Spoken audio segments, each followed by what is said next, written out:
Because when you are going through some situations, it's as if inside of you there's a fire burning.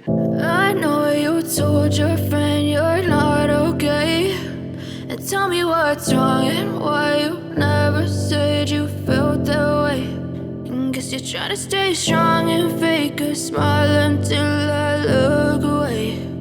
But I've known you too long, it hurts to watch your blue eyes fade to gray as you fade away, as you fade away. Hi everyone, how are you guys doing? I'm actually making dinner right now, and I was usually when I'm making dinner I'm watching YouTube and cooking. As you can see, the pasta has been made. I'm still boiling some other stuff, and I just think I should talk about this. So you guys, I have been on YouTube for I don't even know how many years, since 2012, 2011. So that's over 10 years, 11 years or so.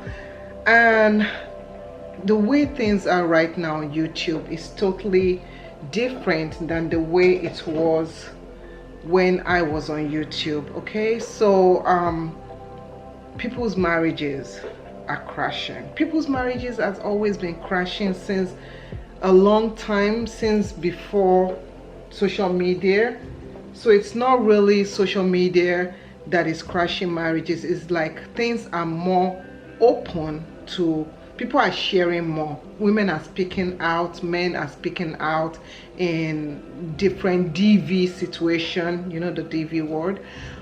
So it's just really sad, because I feel like the time right now is the time for social media, that we can use social media as a tool to empower ourselves, as a tool to empower women that are going through this situation. But what I'm saying is a lot of people are coming and attacking the women that are trying to leave, and I don't know why that has to be in the case. I did a video a few years ago about how YouTube affected my relationship.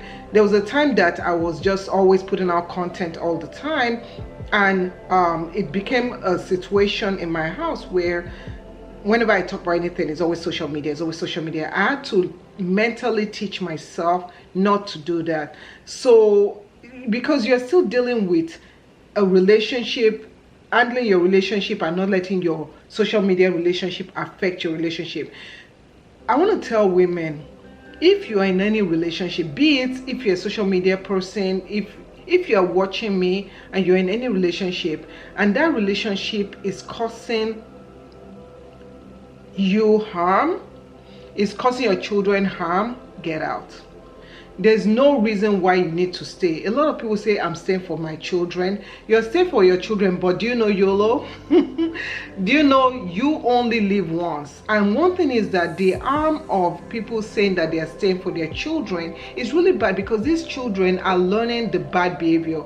If the husband is a woman beater, okay, the children are going to pick up on that. So you see families where the children will now become, when they get older, the cycle, the generational curse. It's a curse, it's not a gift, continues. So if you're a woman, I've been married for 20 years and it has not always been rosy. My husband has never laid a hand on me. We've never had a situation where he's putting his hand on me. We have had arguments, we've had heated arguments. Usually the heated arguments, you guys, my husband is quite quiet and I'm the one that gets vocal. I had to mentally teach myself to not be as aggressive as I was, and to understand the situation and not jump to conclusion. My issue was in my marriage was that I jumped to conclusion about something or the other. But with marriage, with maturity, with working together, you can do better. So I had to like mentally work together with my husband and speak up. Women, we don't like speaking up when we are hurt. A lot of us bottle it in. We don't speak up. Now I've got to a situation where when something is happening with me, I speak up. I tell my husband, I'm not fine. For example, a week ago, I was not fine. Something happened. I was not happy about it. This thing is weird. It's not something big. I was just in my, having my period. I was having emotional whatever, and my husband asked me, "Are you okay?" And I was like, "I'm okay." Within 2 minutes of me saying I'm okay, I quickly turned and I said, "I am not okay." We have to speak up when we're not okay. Learn to speak up and say you are not okay.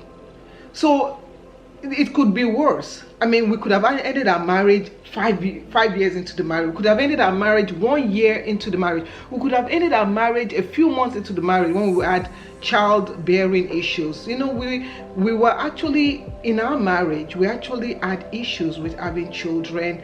We were able to get pregnant, but I wasn't able to keep the pregnancy. So things like that happen. So what do? You pray for an understanding spouse. You work together. Some people, once you realize that a spouse is not willing to work with you, then you can look into therapy. There's therapy, there's counseling. And I know our culture. I'm Nigerian, I'm African, I'm a Yoruba girl. Our culture, you don't go to therapy, you don't tell anybody what's going on. You hush, you bottle it in. Our culture is one culture where you bottle everything in. Please, if you are bottling down anything right now, please, can you not? Can you stop? Can you just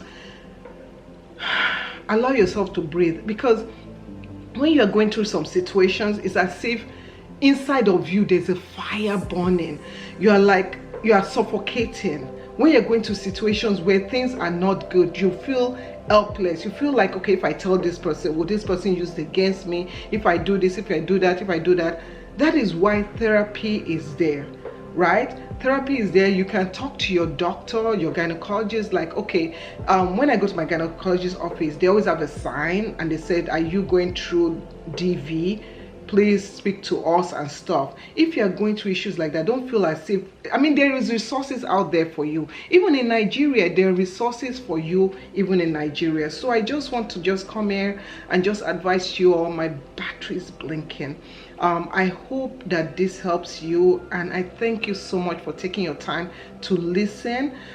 Please, if you are going through something, please consider talking to somebody. Find someone you trust and talk to them, because you only have one life to live. And don't say you are doing it for your children. Please, you are hurting those children more than you are doing it for them. I know you told your friend you're not okay, and tell me what's wrong and why you never said you felt that way. And guess you're trying to stay strong and fake a smile until I look away.